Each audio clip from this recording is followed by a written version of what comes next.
This is the Diamond Hogs Podcast with Mason Choate and Robert Stewart. Welcome to the Diamond Hogs Podcast. I'm your host, Mason Choate, joined, as always, by Robert Stewart. Thank you, everybody, for listening. We got a great episode for you today. We're going to calm you down with Kevin Bohannon. We're not having a player on today. It's Kevin Bohannon because we needed someone, a voice of reason, somebody who knows baseball, somebody who knows Arkansas baseball, to come in. He's a credible source to come in and talk to you fans out there and calm you down about this team. He is a man of many words, let me tell you, but that is not a bad thing at all. He offered some great insight and analysis, and definitely stick around for that one. Great interview. He's got a lot to tell you, and like you said, voice of reason. You know, the Hogs are 7-3. Let's not panic. Let's pump the brakes on the panicking. Yeah, and before we get to him.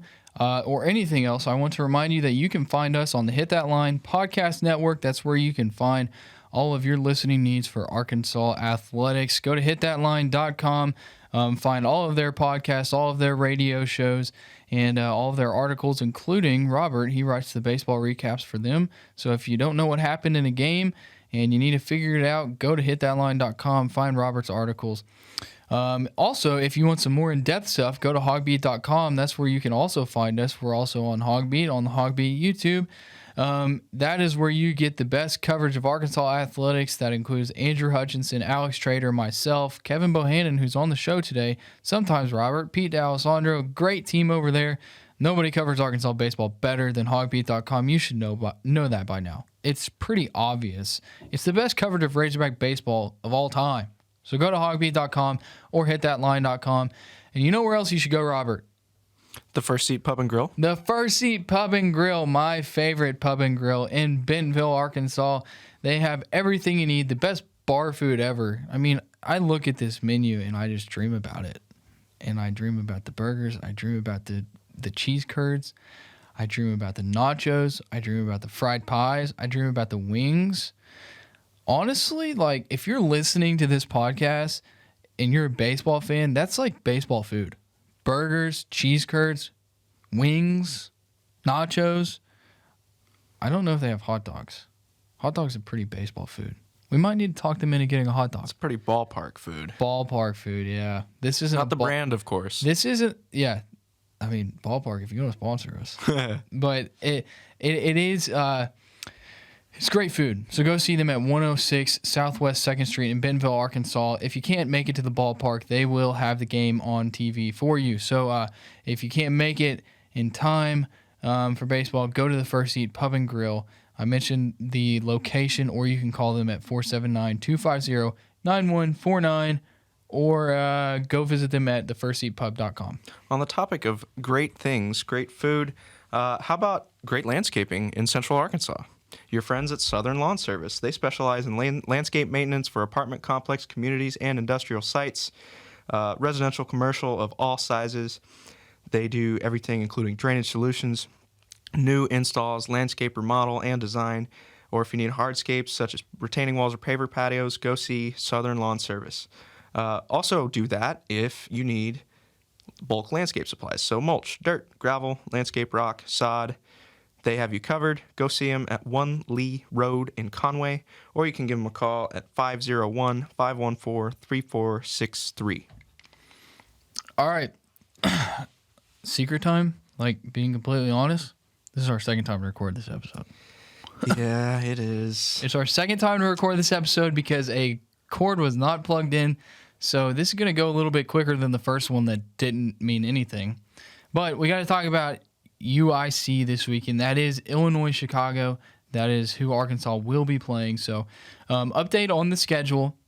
Arkansas will now be playing UIC doubleheader on Thursday, beginning at noon. Second game will start about 45 minutes after the first game. No game Friday because of weather that we are expecting. And then Saturday, Sunday, you still have those games. 2 o'clock Saturday, 12:30 Sunday. So that's okay with me. I'm okay with a doubleheader on Thursday. Day off Friday sounds nice. Yeah. So, interesting thing, Arkansas is going to start Connor Nolan game 1 Thursday. And then game 2 Thursday, Austin Ledbetter starts. Yep. Freshman had an impressive relief appearance at the end of one of the games on Saturday, I believe. Yeah. Against Southeastern Louisiana. Yep. Went 2 2/3 without giving up a run. Struck out, 5? Is that right? It was a bunch. Yeah, he struck out 5, gave up no hits. So it was a great outing for him. And he talked afterward about it. It wasn't really his best stuff. So, dude was going out there and competing, giving the Razorbacks a solid stat line, over 8 outs. And it'll be interesting to see if he can maybe get close to doubling that this week, Thursday afternoon, I guess. Yeah, Thursday afternoon. And then, of course, Saturday is going to be Hagen Smith. Sunday is going to be Jackson Wiggins. Yeah, Dave Van Horn wanted to keep those guys on normal rest, so that's what we'll see Saturday, Sunday. All right, so normally we would start with the opponent first, but honestly, I think people are here to listen to Arkansas baseball talk. Well, considering our name is Diamond Hogs Podcast. Yeah, and also, like, who cares about Illinois, Chicago?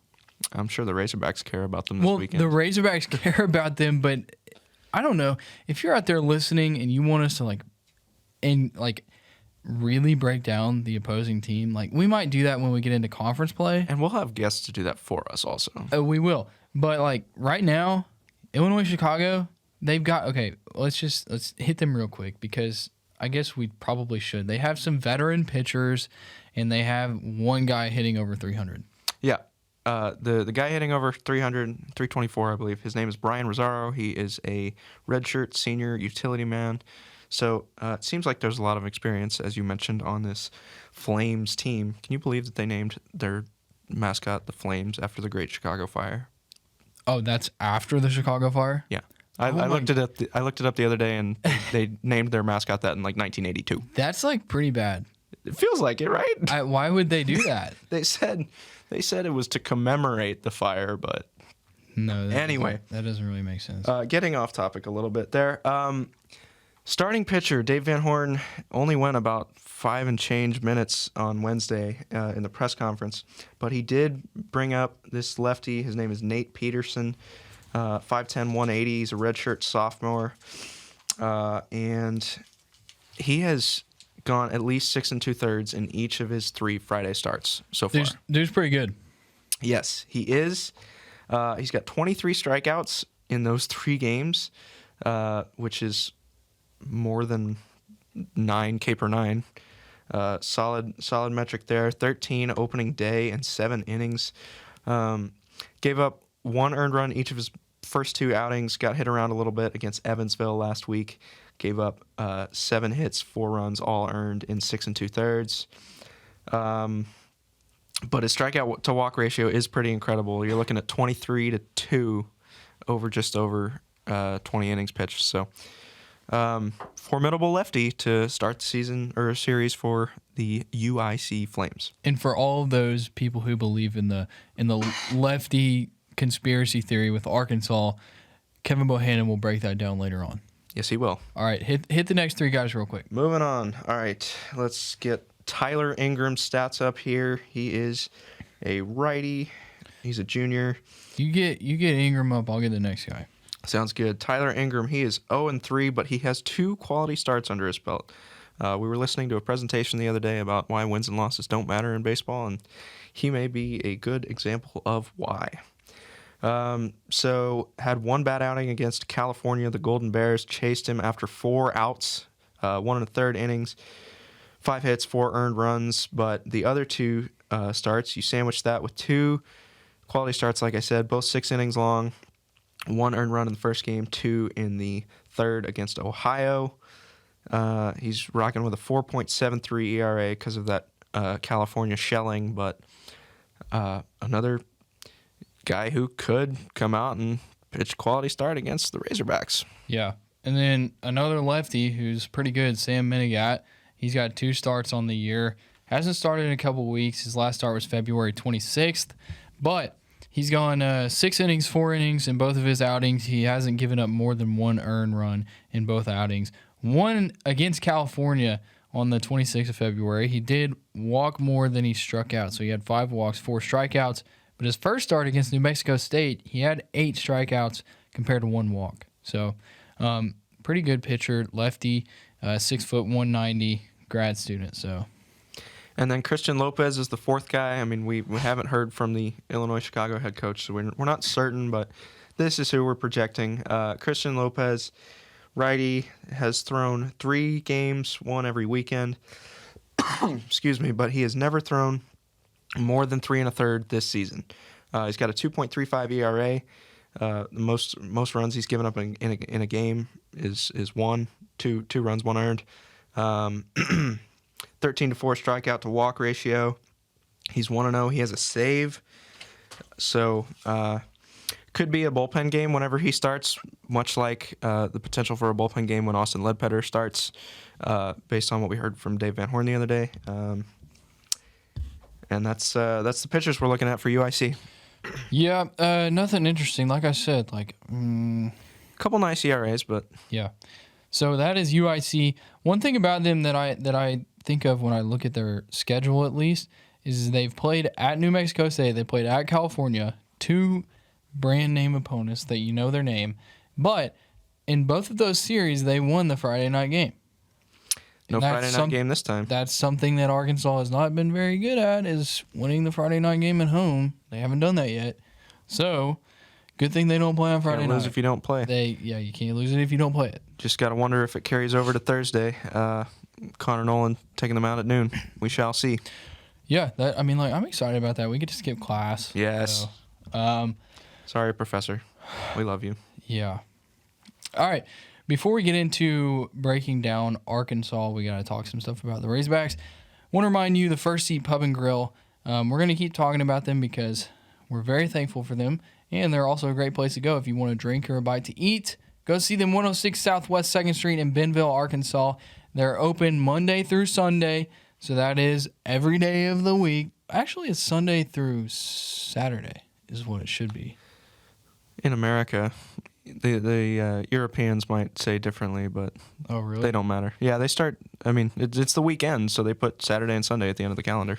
Oh, well, they serve Saturday breakfast and Sunday brunch. Hey, good for them. So go see them. They have a great menu. We'll talk about their menu more, but right now we're just going to tell you to go see them. Go visit their website. If you want to order online as well, it's at thefirstseatpub.com or call them 479-250-9149.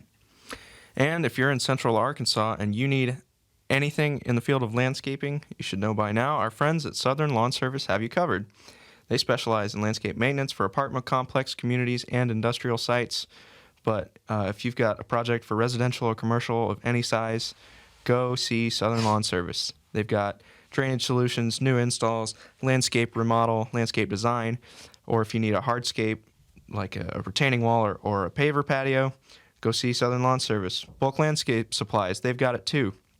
They've got them too. Mulch, dirt, gravel, landscape rock, and sod, all of the above.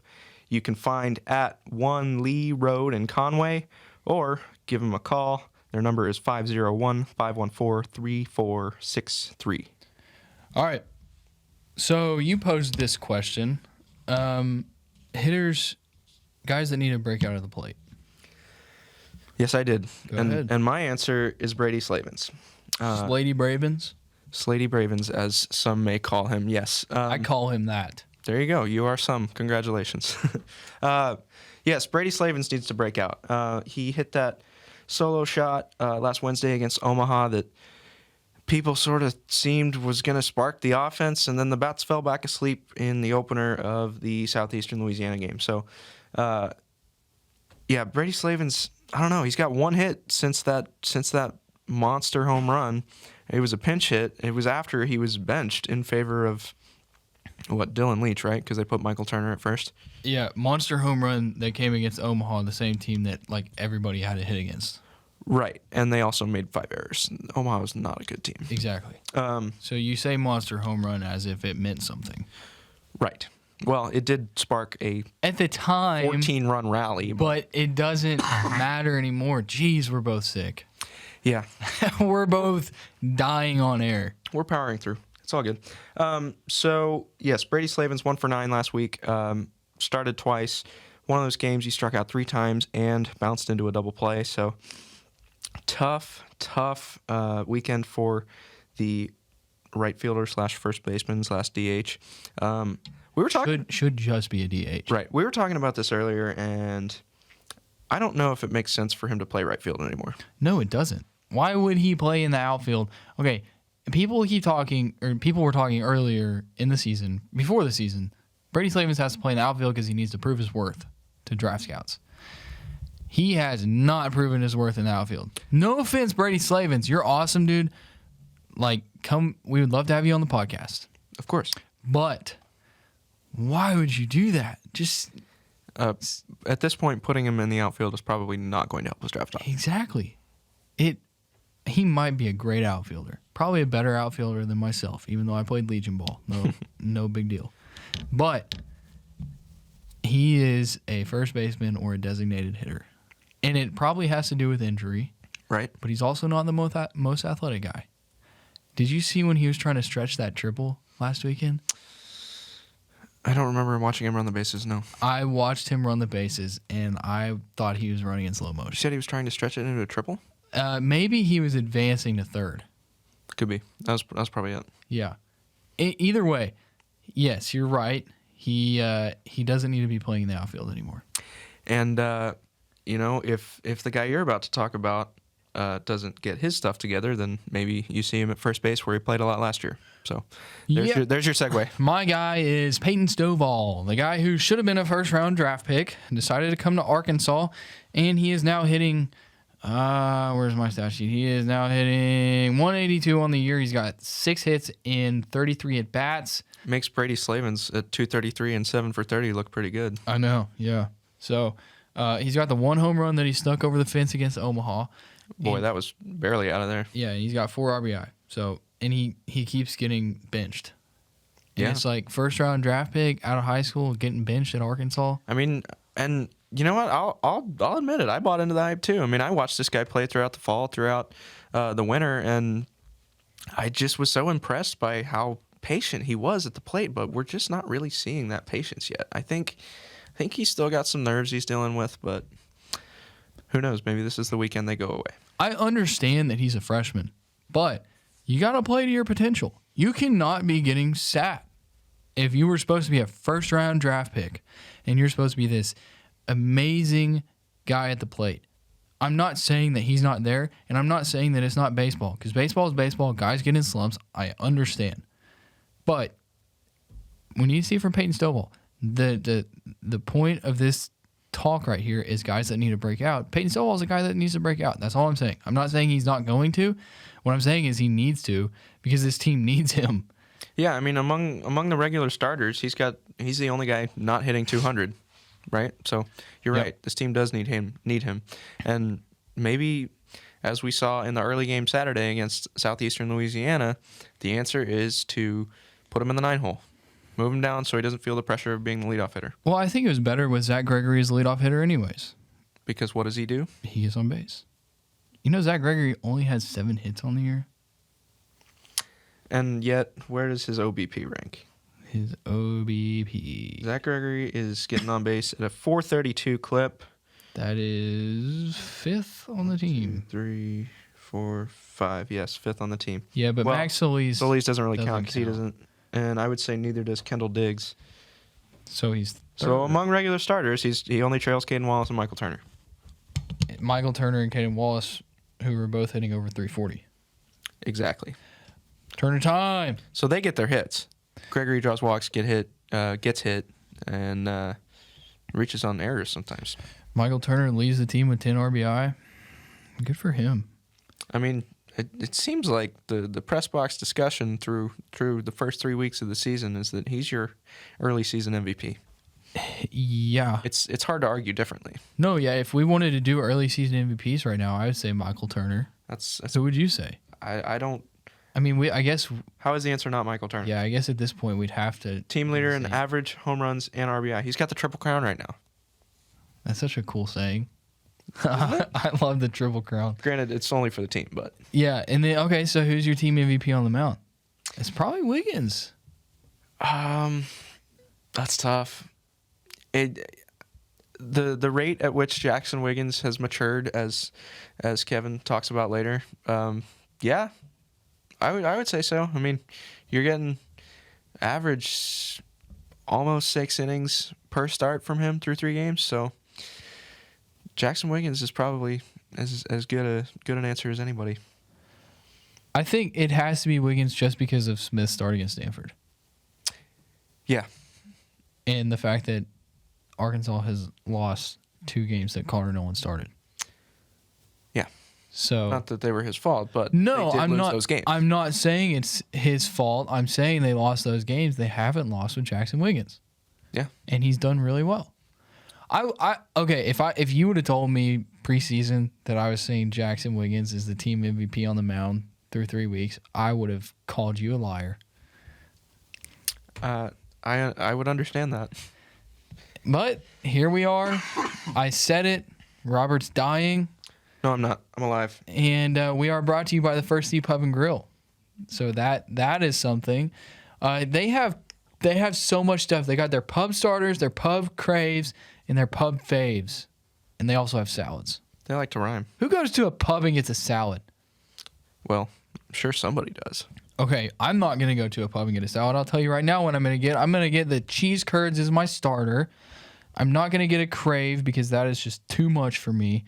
I'm going to get the cheese curds as my starter, and then I'm going to get the Jack the Ripper. The Jack the Ripper is a burger with the works, a 1/3 pound all beef patty topped with jalapenos. I'm going to get no jalapenos, bacon and pepper jack cheese drizzled with ranch and house-made barbecue sauce served on a freshly toasted bun. It's served with potato flats where you can substitute onion rings or a side salad. Definitely not doing that. I will take my potato flats. You're a salad hater. Okay, I'll eat a salad, but if I can get cheese curds and a Jack the Ripper, I'm going to take that. And in a couple weeks, I'm going to grab myself a brew. Coming up. So close. For you So next close. week. For those of you listening out there, neither one of us are 21 yet, but we're both turning 21 Before the end of the month. before the end of the month. And then we can enjoy a nice drink at our favorite pub and grill, the First Tee Pub and Grill at, Robert, do you remember? 106 Southwest 2nd Street. That's it. 106 Southwest 2nd Street in Bentonville, Nailed it. Arkansas. Call them 479-250-9149. Yes, and I got to clear this one with the bosses, but might enjoy a cold one next week during the Grambling Tuesday game.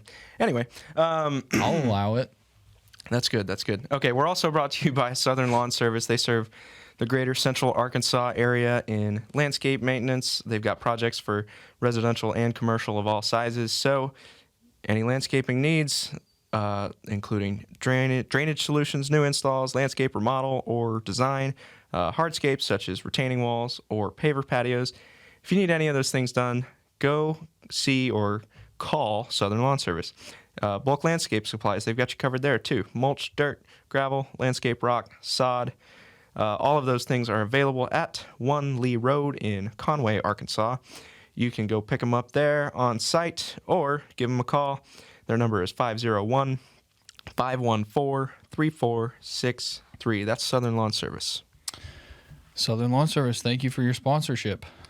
Yes, indeed. All right, we need to fill more time. What did we talk about the first time? I forgot. Yeah, for those of you who are like just now joining, which I don't know why you would join at this random moment, but this is our second time to record this, so we're trying to power through. Robert effed up. I mean, I'm going to throw the blame on you. Neither of us saw it. I told you to plug it in. Okay. Anyways, it's fine. It's fine. Okay. Let's see. We talked people who need to step it up. We didn't talk people who need to step it up in the bullpen yet. No. One of the nuggets that I dug up from the Southeastern Louisiana series is that the only guy in the bullpen who allowed a run, an earned run, was Cole Ramage, which is crazy. Right. He's been your number one option out of the pen, and he had the one bad game, but I mean, he also bounced back the next day to pick up a save, or was it an official save? I don't remember. But the thing is like there were 8 guys that came out of the bullpen. So that means 7 guys out of the bullpen didn't give up a run. That's pretty good. That is really good. Pretty dang good. You have guys. Wait, hold on. And to add to that, on top of that, only 2 between the seven, only 2 hits were given up. I might be missing one for Isaac Bracken, actually. Oh, dude, you're the worst. I thought I had that down. That would be a cool stat, though. Wouldn't it? But now we said it, and now we're wrong. He's given up 1 earned run. Let's see if I can find it on a different game. He pitched in Round Rock, right? Bracken pitched in Round Rock. And he didn't give up a run there. Darn. Okay, Bracken and Ramage are the only guys who gave up a run last week. Well, good thing we didn't publish that without correcting it. I know. So it was worth it, kind of. Yeah, you can't really say Ramage needs to step up for you now. He stepped up for you all year. I think that's a pretty reasonable expectation going forward. And I've said this before, but he's not going to be Kevin Kopps. You can't call on him every day and expect he's going to be lights out every day. That's something that fans are just going to have to get used to. But he doesn't need to be Kevin Kopps. I mean, Kevin Kopps was an anomaly of anomalies, if we're being honest. I don't think you're ever going to see something like that in college baseball. Well, maybe not ever, but for a long time. He was incredible, night in, night out. Ramage does almost what he does. He goes in there, twice a weekend and can give you 2 solid outings. Yeah. And you got to respect that. But who's your guy who needs to step up on the mound? Out of the bullpen. Mark Adamiak. We heard a lot of preseason hype. We're going to get into the same thing with Braden Webb later with Kevin, but Mark Adamiak, a lot of preseason hype. I think we heard he was touching 98 with his fastball. It was up there, and yeah, but I mean, you hear all those numbers. We don't know either because the gun was down the gun at Baum Walker. Yeah. I don't trust it whatsoever. Yeah. Unless it's Jackson Wiggins. He's throwing gas. Right, he's pumping 95, 97 pretty routinely. Anyway, Mark Adamiak was getting up there. Didn't have the greatest start against Omaha. I think he only gave up a run, maybe 2. Only 1 run. It was earned, but 4 hits in 2 and 2/3 innings. So we heard Dave Van Horn say that wasn't really what we were hoping he would go out and do. So Mark Adamiak is the guy who's got to step up. I think for all the hype he got, it's a little surprising how little we've seen him to date. Yeah. So in our first rendition of this, I said Nick Griffin, but I think I'm going to change my answer to. Excuse me. I think I'm going to change it to Evan Taylor. Really?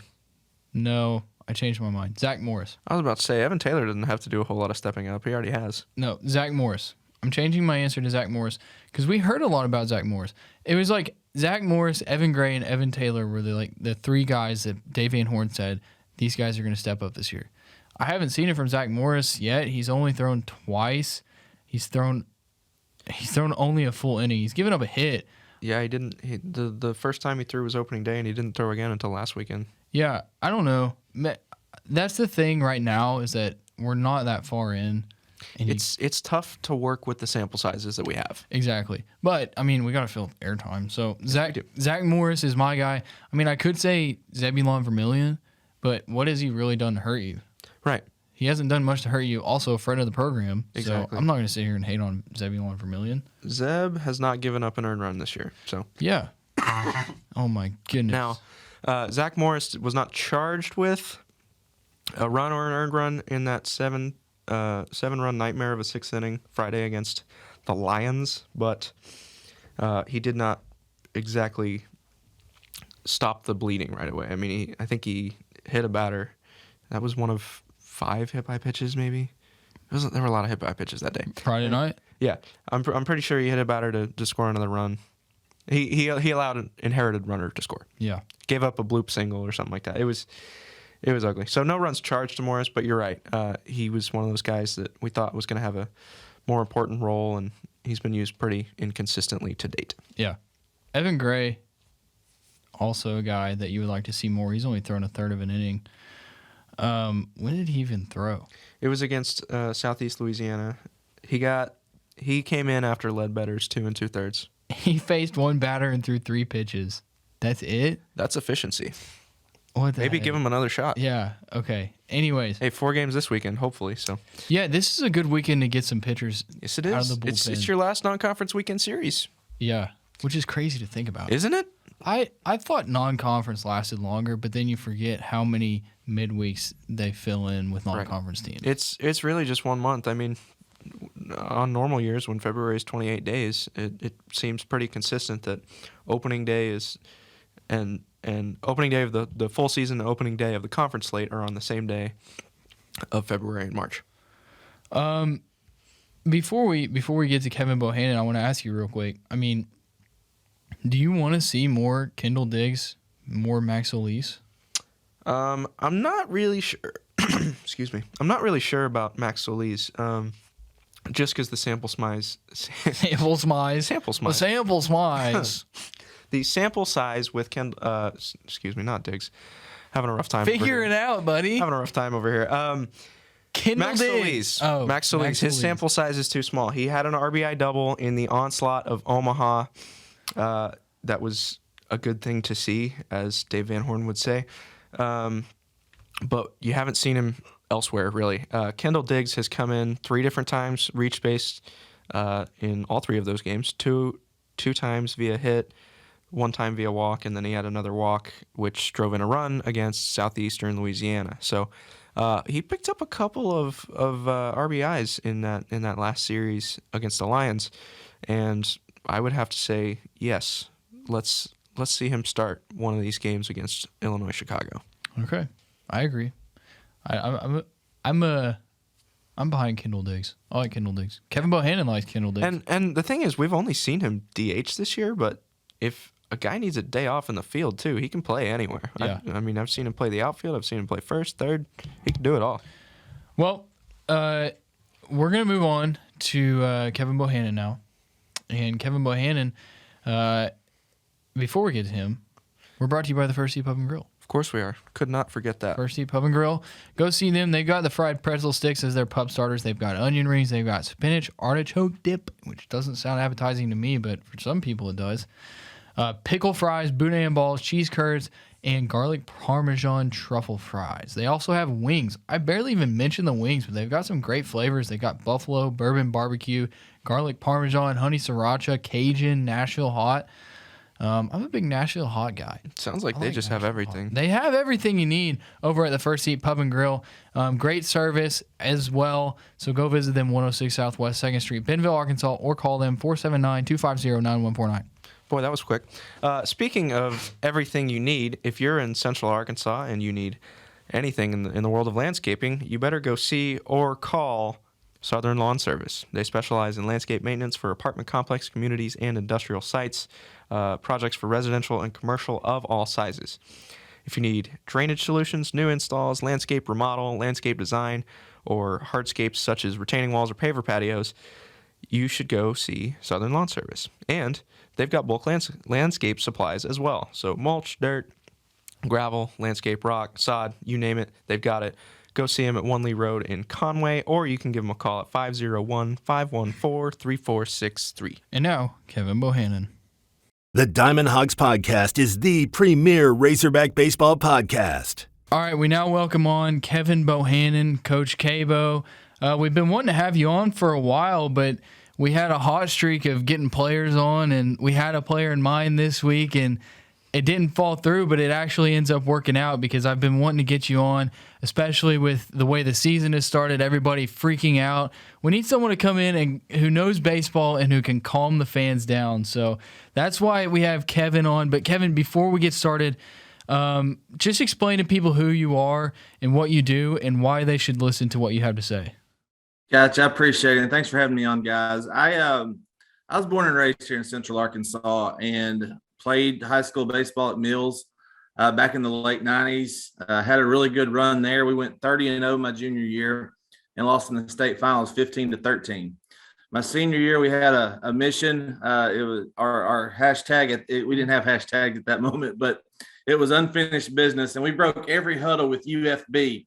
So we went on a run, and that was the first year that they had the finals at Baum Stadium.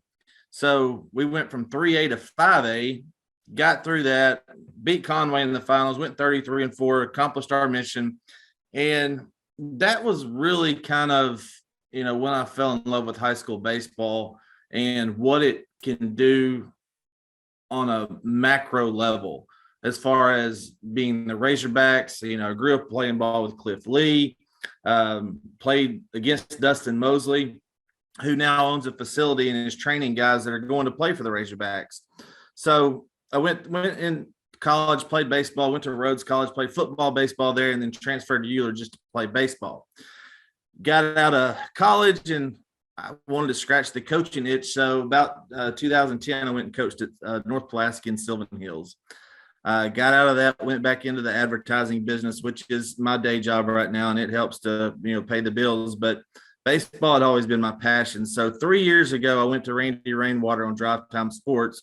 Randy's stepson, Reed, played in our prospects program, the Arkansas prospects, where I coached summer ball at. And I told Randy, I was like, look, nobody's covering high school baseball like they should. Like the late 90s, early 2000s, there were top 10 rankings every week overall. There were classification ranks. There were stats in the paper. I said, I just want to get a spotlight on high school baseball again. And he said, okay, great. I gave him a few names. He was like, look, this is my show. I trust you. Come on. I had never been on the radio a day in my life or really even knew what to say, but I knew baseball and I knew a lot of coaches from being around them, and I knew what they were looking for and how to get their message out there and to promote their teams, the game, and their players.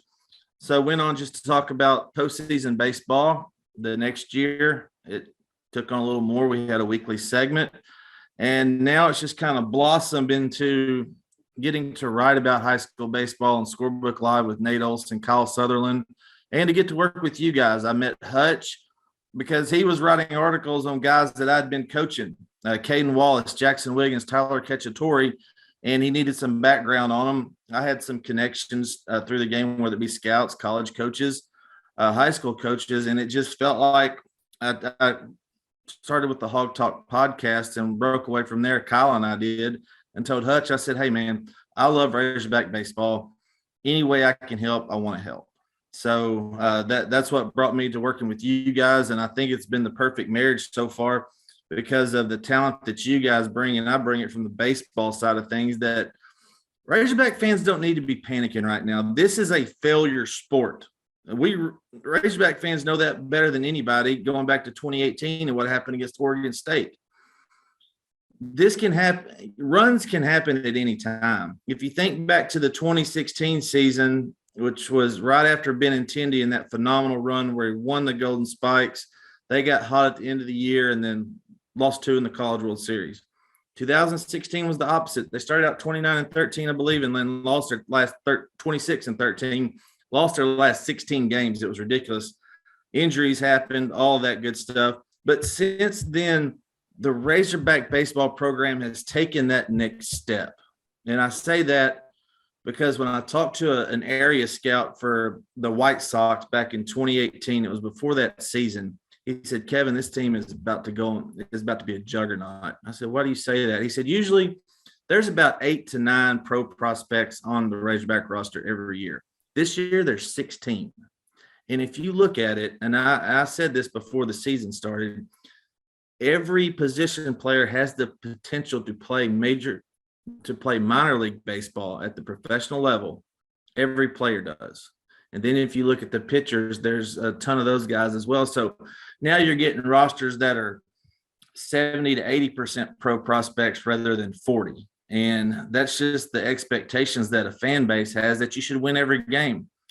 You're not going to win every college baseball game. So while there are some things that, and you guys and I have talked about it, that yeah, there's some things that we'd like to see better, better situational hitting. When you have a lineup that's full of long ball hitters and gap hitters, doubles and triples, that's what they want. If they're not hitting them, they're going to be cold. They need to manufacture runs. So don't freak out right now, fans. We're going to get there, and it's going to be a good test this weekend because you're going to play 4 games, but you're going to play them over the course of 4 days, starting out with a doubleheader, and that's going to be a lot of fun. Yeah, so let's get into this whole freaking out thing a little bit more. You mentioned it's a failure sport.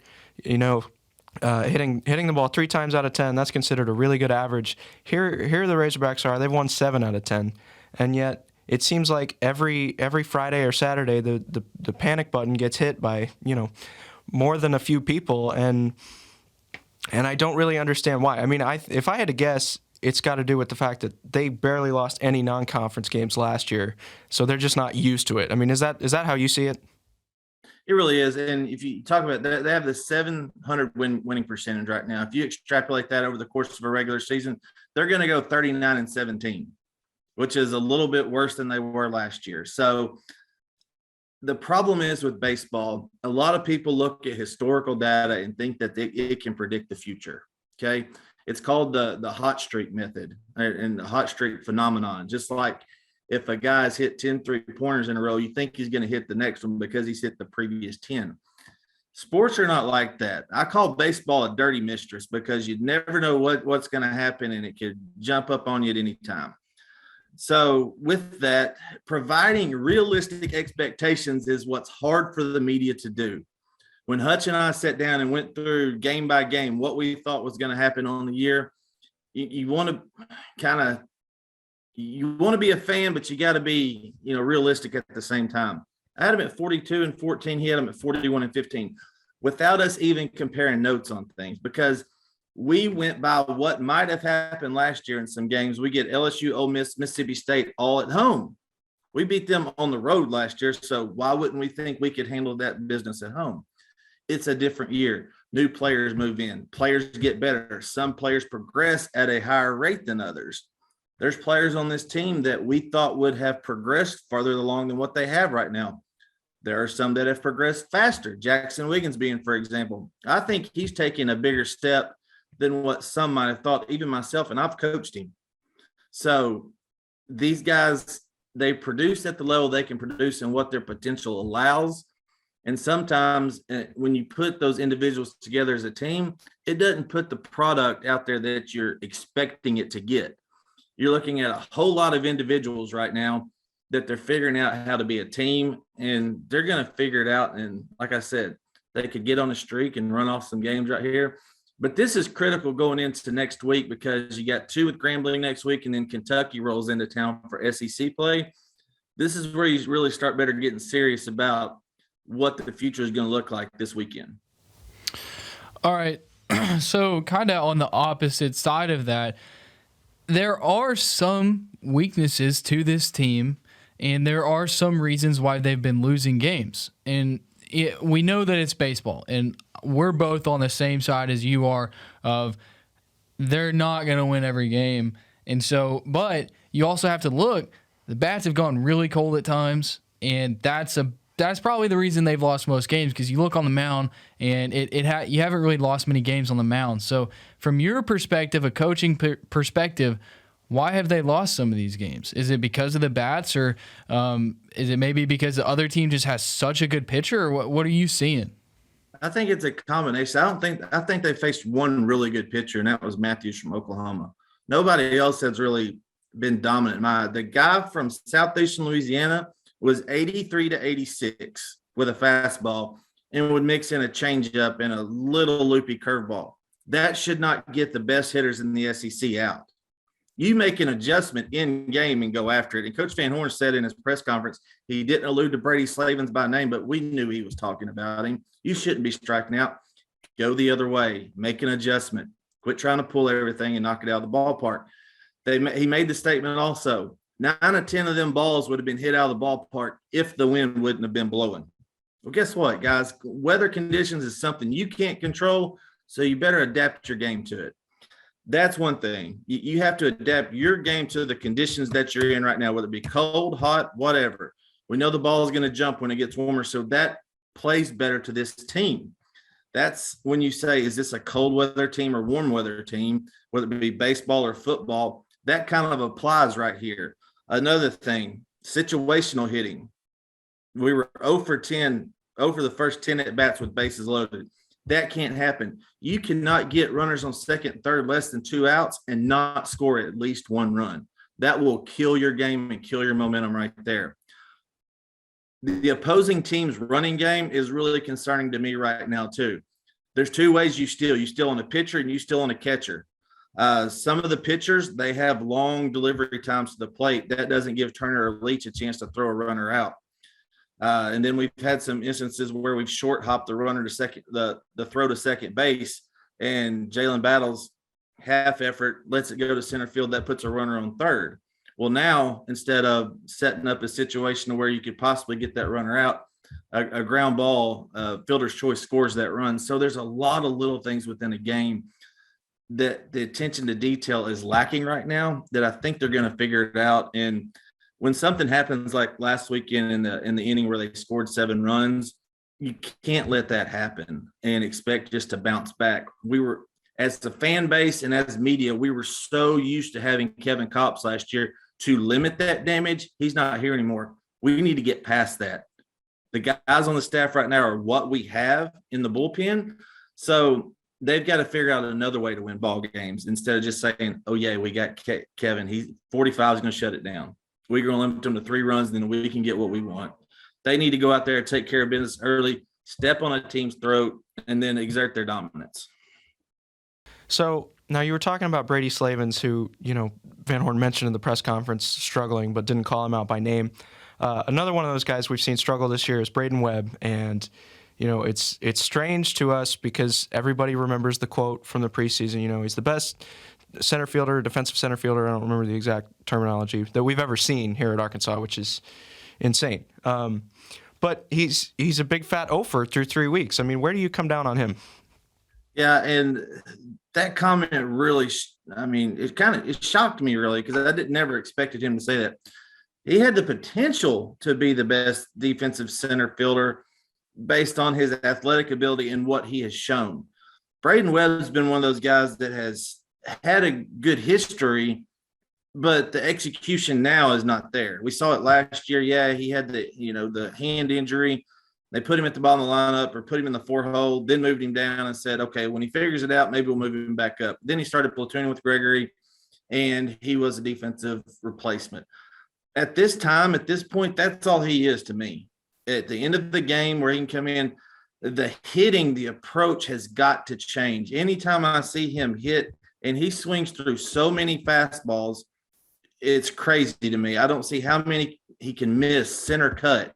He's got that little upward trajectory on his bat path, and he's either going to top a 2-hopper to shortstop or maybe find a hole, or he's going to hit the ball just right and hit it 430 feet.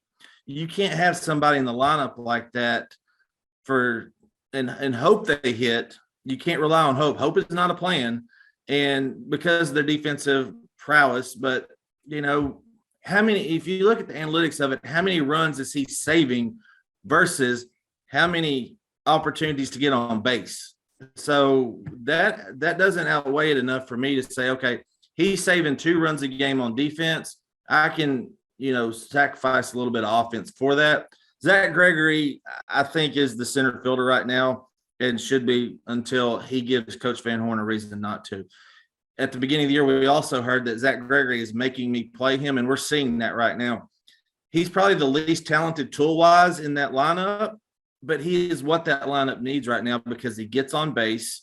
He is a vocal leader. He's a captain. He's going to do the small things that he needs to do to win them ball games. We saw it last year, and we're seeing the same type of player this year. He came as a 2-way guy at second base.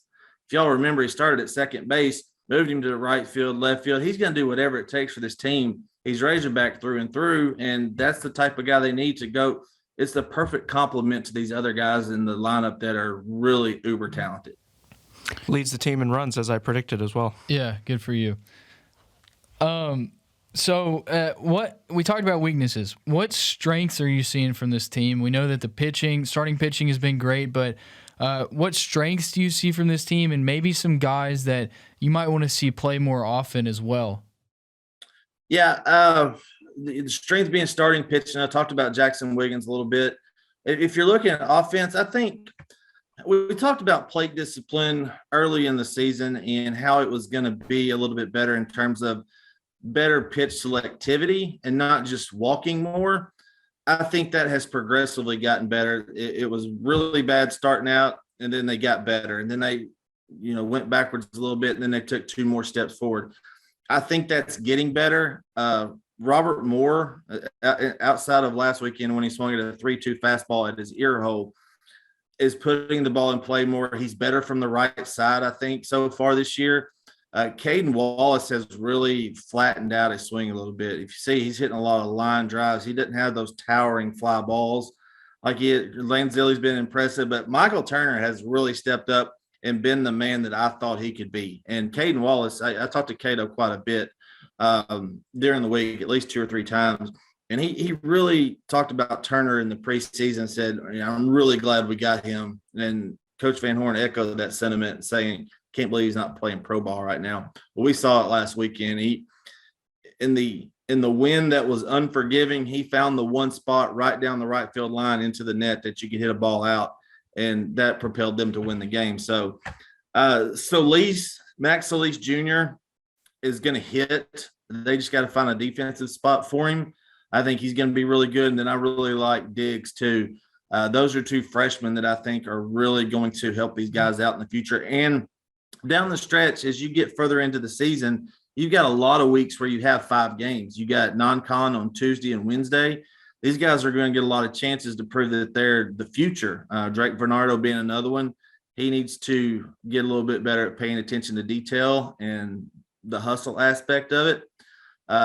You can't get by with some of the things that you did in high school at this level, at the SEC, at the top level of college baseball.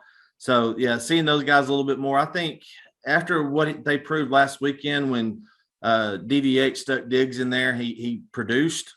He's done it, 2 out of the 3 times or 3 out of the 4 times he's been in the lineup now. So give that young man his shot. Kansas City area has been really good with his Campbell, Franklin, Moore. Diggs is that next in line. He came from St. Thomas Aquinas, was really good in travel ball, the summer circuit. Got to see him quite a bit, and I'm really excited about seeing him play. All right, just a couple more here because we got to move along. But Thursday, doubleheader. It's the second one in as many weeks. I'm curious, you as a coach, where do you come down on the 7 versus 9 inning debate? Because I know that's a lot of baseball to play in one day. Yeah, it is a lot of baseball to play in one day.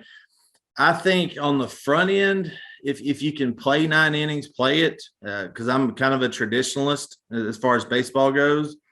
I don't think you should cut them short unless there is a curfew like there would be on Sunday for those guys to get back to Chicago. So play the 9 innings, prove who is the deeper team. That's why they play 2 out of 3 series in super regional. That's why they play a championship series now than just 1 game. You're going to get to their bullpen a lot quicker, going 18 innings on Thursday, get a break, go Saturday 9, then Sunday 9. 4 innings, it's going to prove some mettle this weekend, and it's going to test the biggest thing that I think this team needs tested, and that's their mentality. They've shown they can bounce back from an opening series loss at home twice, which hasn't happened in 40 years, to come back and win those series. So I want to see them start out hot. Okay. You're going to get Connor Nolan and then probably Austin Ledbetter, which Austin deserves his shot. He deserves to go out there and pitch after 2 2/3 inning of no hit ball. Yeah, the fastball was running up and in, but those are small changes that people shouldn't freak out about. That kid's a winner. He's going to pitch. He's going to be a winner at the University of Arkansas. So I want to see him start out hot, get the bats going, and prove that they are the team that everybody projected them to be. Now, UIC is no slouch. They were projected second in the Horizon League behind Wright State. Wright State went 28-4 last year in the league. UIC was right behind them. They've got some veteran guys on the staff. They got a lefty that's going to start for them. That's an Oklahoma State transfer. Peterson, I believe. He's going to be 89 to 93. Really good 3-pitch mix. He's going to test that lineup, and we're really going to see if lefties can really hit lefties this weekend. Great answer on the doubleheader question. That was exactly what I was hoping you'd say. Yeah. Okay, so you kind of answered the lefty question I was going to ask. Do you believe in the whole lefty-lefty conspiracy theory with Arkansas baseball? So I've always been a teaching hitting as see-ball, hit ball. Now, with that being said, there are certain things you can do as a left-handed hitter versus right-handed pitchers that you can't do versus left-handed pitchers, okay?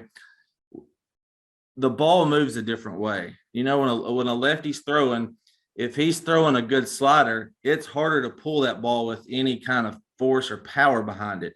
That's just physics. Now, with that being said, lefties do generally have run in. Okay. So if you're running into a left-handed hitter, that's just like a cutter coming in from a righty.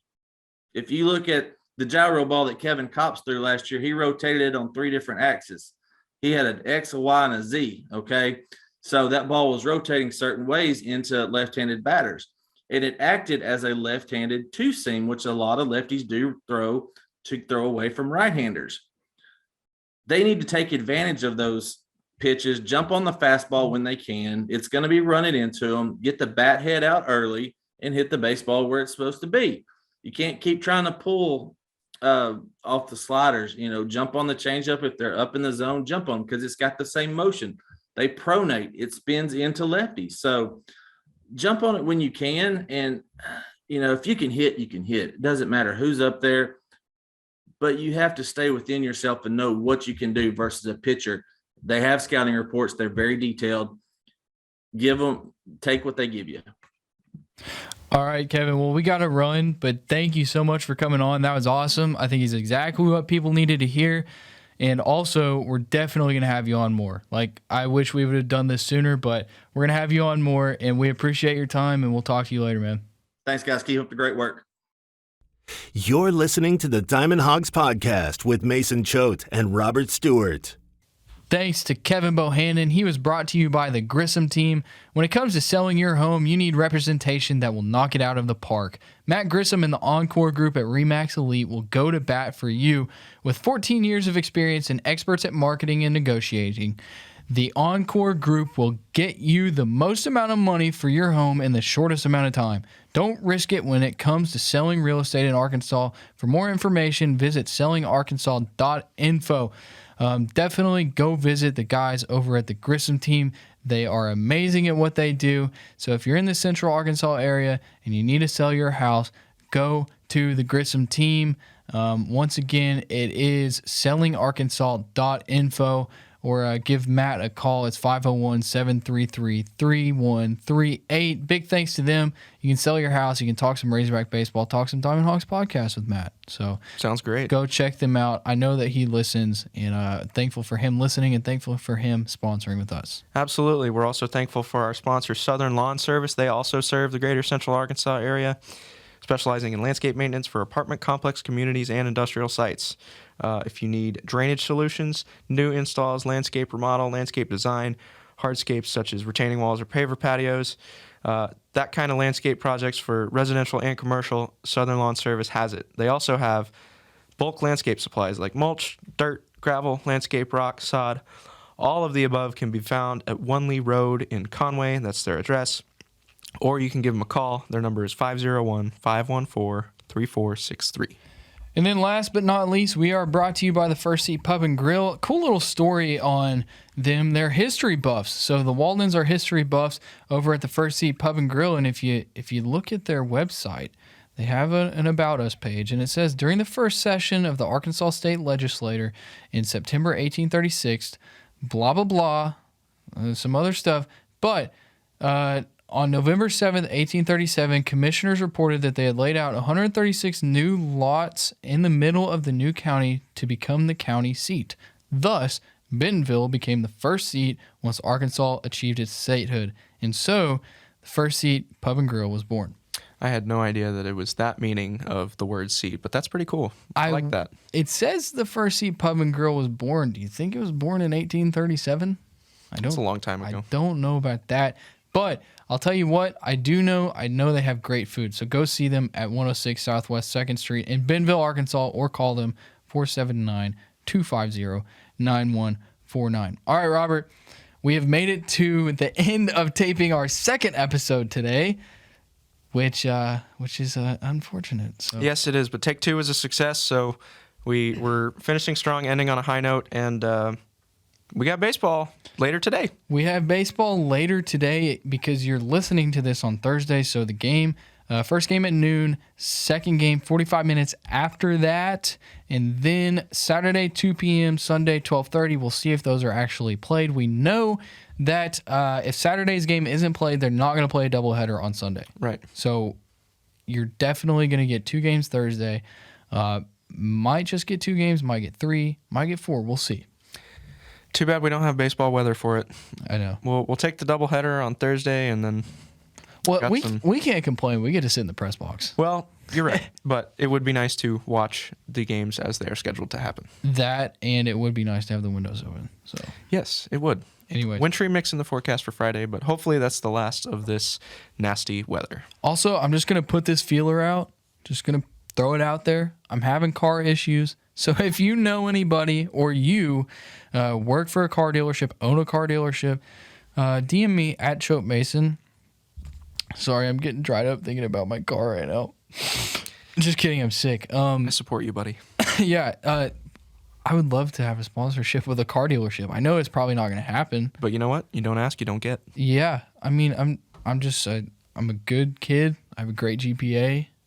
I do hard work, and we would love to have you sponsor us, and we can get your business name out there. I can attest to all of those things. Okay. He's a great kid.